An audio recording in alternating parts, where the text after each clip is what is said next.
a quick video on this fat that came out of the cheese when I was frying it.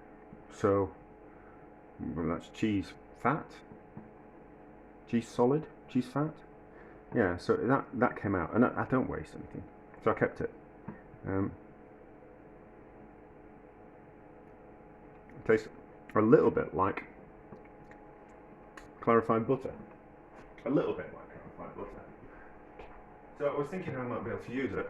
So I've got some fat from the chorizo as well that fried out, and I kind of thought let's have a go at combining all three. So teaspoon-ish of butter. Oh, I really should have done that way. Teaspoon-ish of butter.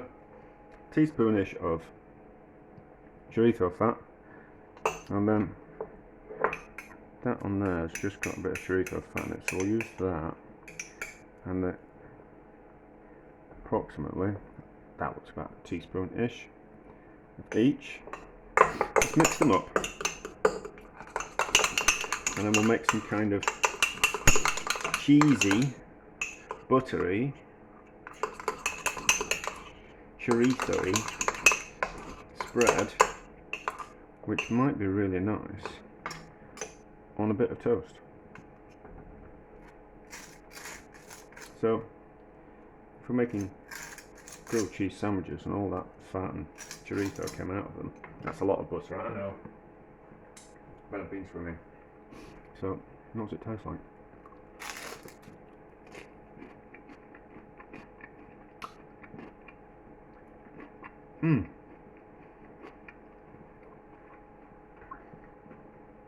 That's delicious.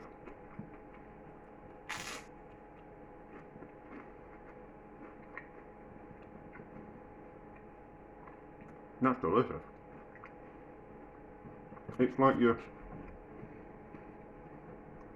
umami. So I'm just heating something up on the back. I'm going to burn.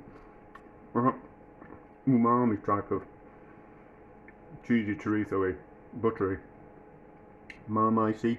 It's not marmitey, but you kind of that type of flavour profile.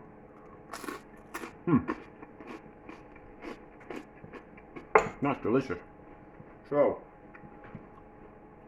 if we're ever grilling, lots of cheese and lots of fat wants to come out of the cheese and chorizo and things, we can combine them all together to use it as a spread to put on some kind of bready product, and they could have like use that to crisp up the bread. But anyway, there we go. That's delicious.